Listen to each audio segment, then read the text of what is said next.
Hi guys, kain tayo ng lansunis guys. Ayan. So, habang nakatambay si Liki Inday, ayan, kain muna tayo ng lansunis. So, masarap siya kasi matamis siya. Matamis niya. Ang sarap.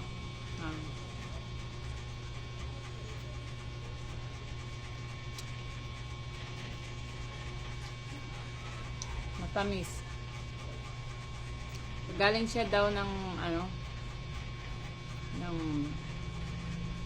saan ba to? Dito sa may butuan. Sarap siya. Ayun.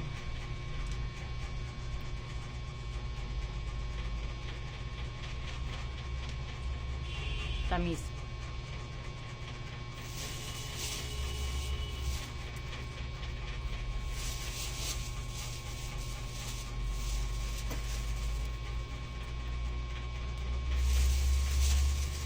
Kain tayo.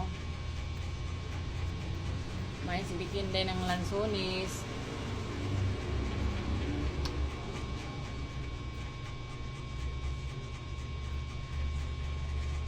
Tamis.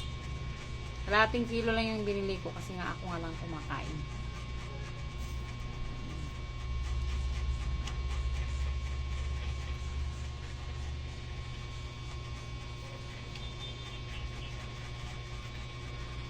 Sarap.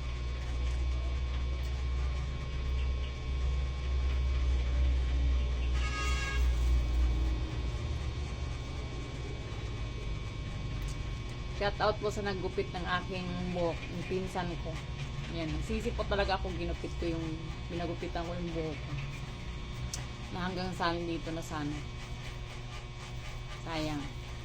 Bagong ribbon tapos pinagupit. Ano nangyari?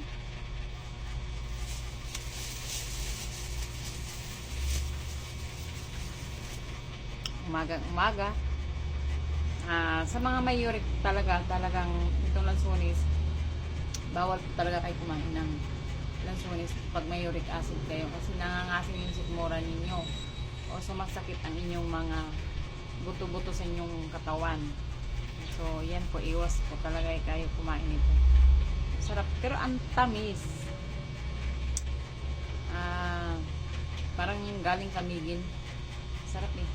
Pero ang alam ko, hindi na makarating dito yung Camiguin Island. No, yung Camiguin Island na lansunis, hindi na makarating dito sa Butuan. Kasi nga may sarili na rin naman silang pananim. Pero favorite ko po yung durian. Sarap.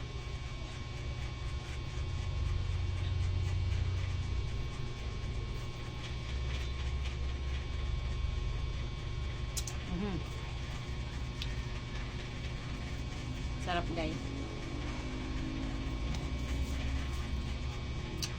Yan lang. Ayan ang kalahati.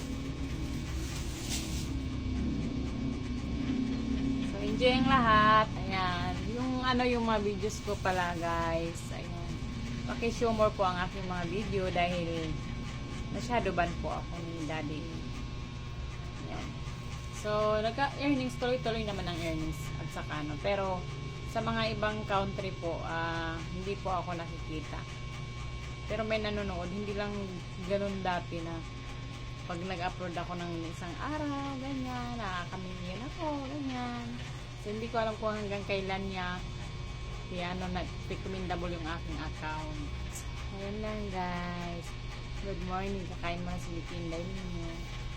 Bye-bye.